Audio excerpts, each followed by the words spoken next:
Les esprits chagrins jugeaient la 599 Fiorano pataude et trop sage dans sa livrée d'origine. Pire, ils voyaient en elle une régression par rapport à sa devancière, la 575 M. Ferrari se devait de laver l'affront, c'est chose faite avec cette 599 HGTE. Il s'agit en fait d'un kit performance validé par Michael Schumacher en personne. Les résultats sont éloquents. Dans cette configuration, la voiture est plus rapide de 3 secondes et 5 dixièmes qu'une F430 Scuderia sur la piste de Fiorano. Malgré des performances hors normes, la prise en main est facile, l'inscription en virage ne pose aucun problème.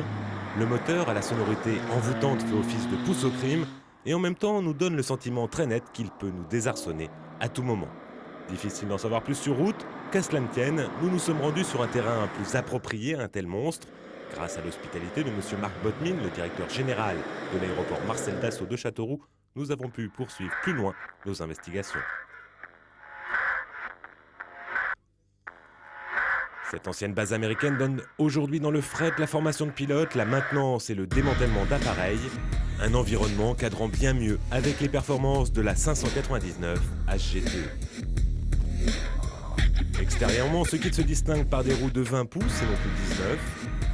Le centre de gravité a été abaissé d'1 centimètre, les ressorts d'amortisseurs ont été raffermis à l'avant comme à l'arrière et la taille de la barre anti-roulis revue à la hausse. Un traitement de choc qui ne dénature en rien l'œuvre de Pininfarina, qui se caractérise par des lignes fluides où les ailerons et autres appendices aérodynamiques criards n'ont pas leur place.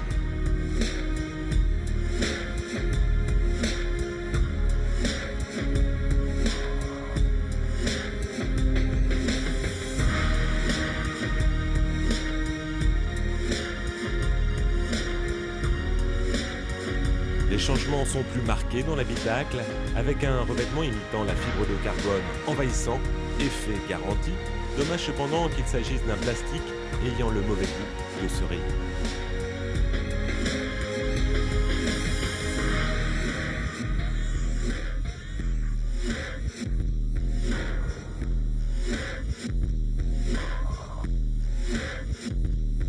Les sièges baquets sont de rigueur, la mention HGTE y est brodée, elle ne figure nulle part ailleurs.